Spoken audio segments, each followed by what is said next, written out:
ശ്രീ മുത്തപ്പൻ എന്ന ദൈവത്തിന്റെ ഉത്ഭവവുമായി ബന്ധപ്പെട്ടതാണ് ഈ കഥ. മുത്തപ്പൻ തെയ്യത്തിലെ രണ്ട് രൂപങ്ങളാണ് തിരുവപ്പനയും വെള്ളാട്ടവും. മുത്തപ്പന്റെ ഉത്ഭവം കണ്ണൂരിലെ ഏരുമ്പാല തറവാട്ടിലെ ഒരമ്മയ്ക്ക് ഭഗവാൻ ശിവനും ചില ഐതിഹ്യങ്ങളിൽ വിഷ്ണുവും അംശമായി കൈവന്ന കുട്ടിയാണ് മുത്തപ്പൻ എന്നാണ് ഐതിഹ്യം.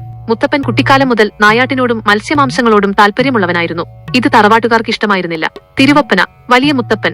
മുത്തപ്പൻ വിഷ്ണുവിന്റെ രൂപമാണ് തിരുവപ്പന എന്നും വെള്ളാട്ടം ശിവന്റെ രൂപമാണ് എന്നും ഒരു വിശ്വാസമുണ്ട്. രാജകീയ പ്രൗഢിയോടും വലിയ പ്രഭാമണ്ഡലത്തോടും കൂടിയ രൂപമാണ് തിരുവപ്പന. മുത്തപ്പൻ ശിവന്റെ നായാട്ട് രൂപമാണ്.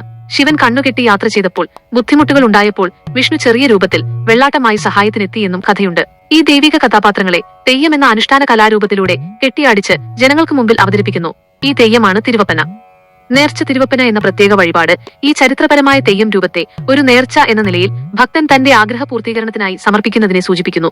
നേർച്ച തിരുവപ്പന എന്നത് പ്രധാനമായും കണ്ണൂരിലെ പ്രസിദ്ധമായ പറശ്ശിനിക്കടവ് ശ്രീ മുത്തപ്പൻ മടപ്പുരയിലും മറ്റ് മുത്തപ്പൻ ക്ഷേത്രങ്ങളിലും ഇത് നടത്തപ്പെടുന്നു. മുത്തപ്പൻ തെയ്യത്തിന്റെ രണ്ട് രൂപങ്ങളാണ്. നേർച്ച എന്ന വാക്കിന് പൊതുവെ ഒരു ആഗ്രഹം സഫലമായാൽ അല്ലെങ്കിൽ ഒരു പ്രത്യേക ലക്ഷ്യം വെച്ച് ദൈവത്തിന് സമർപ്പിക്കാമെന്ന് വാഗ്ദാനം ചെയ്യുന്ന വഴിപാട് എന്നാണ് അർത്ഥം. അതുകൊണ്ട് നേർച്ച തിരുവപ്പന എന്നാൽ ഭക്തർ തങ്ങളുടെ ആവശ്യങ്ങൾ സഫലമാകുന്നതിനോ മറ്റു പ്രത്യേക കാര്യങ്ങൾക്കോ ആയി മുത്തപ്പന് വേണ്ടി നടത്തുന്ന ഒരു തിരുവപ്പന വഴിപാടായി കണക്കാക്കാം. നേർച്ച തിരുവപ്പന വഴിപാട് നടത്തുന്നതിലൂടെ ഭക്തർ വിശ്വസിക്കുന്ന പ്രധാന ഗുണങ്ങൾ: ഭക്തർ ഒരു പ്രത്യേക ആഗ്രഹം, ഉദാഹരണത്തിന് രോഗശാന്തി, ജോലി ലഭിക്കുക, കുടുംബത്തിലെ പ്രശ്നങ്ങൾ തീരുക, സഫലമായാൽ തിരുവപ്പന നേർച്ച നടത്താമെന്ന് പ്രാർത്ഥിക്കുന്നു. ആഗ്രഹം പൂർത്തിയാകുമ്പോൾ നേർച്ചയായി ഇത് നടത്തുന്നത് ദൈവത്തിന് സമർപ്പിക്കുന്നതിലൂടെ അനുഗ്രഹം നിലനിർത്താൻ സഹായിക്കുമെന്ന് വിശ്വസിക്കപ്പെടുന്നു. തിരുവപ്പന മുത്തപ്പന്റെ ഏറ്റവും പൂർണ്ണമായ തെയ്യം രൂപമാണ്. വലിയ മുത്തപ്പൻ വിഷ്ണുവിന്റെ പ്രതിരൂപം എന്ന് വിശ്വസിക്കപ്പെടുന്നു. ഈ രൂപത്തിൽ വഴിപാട് നടത്തുന്നതിലൂടെ മുത്തപ്പന്റെ പൂർണ്ണമായ അനുഗ്രഹവും സംരക്ഷണവും ലഭിക്കുമെന്നാണ് വിശ്വാസം. തെയ്യം കെട്ടിയാടുന്ന സമയത്ത് ഭക്തർക്ക് അവരുടെ ദുരിതങ്ങൾ മുത്തപ്പനോട് നേരിട്ട് പറയാനും അതിനുള്ള പ്രവചനങ്ങളും പരിഹാരങ്ങളും ഉരിയാടൽ തേടാനും സാധിക്കും.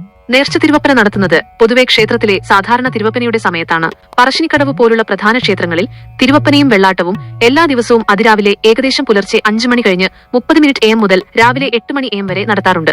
ഈ സമയത്താണ് ഭക്തർക്ക് നേർച്ചകൾ സമർപ്പിക്കാൻ കഴിയുന്നത്. പുത്തരി തിരുവപ്പന വൃശ്ചികം 16-ന്, സാധാരണയായി ഡിസംബർ 1 അല്ലെങ്കിൽ 2 നടക്കുന്ന വാർഷികോത്സവമാണിത്. ഒരു വർഷത്തെ ആദ്യത്തെ തിരുവപ്പനയായി ഇത് ആഘോഷിക്കുന്നു. തിരുവപ്പന മഹോത്സവം ചില ക്ഷേത്രങ്ങളിൽ കുംഭം 19, 20, 21, മാർച്ച് 3, 4, 5 തീയതികളോടടുത്ത് തീയതികളിൽ വാർഷിക മഹോത്സവം നടത്താറുണ്ട്.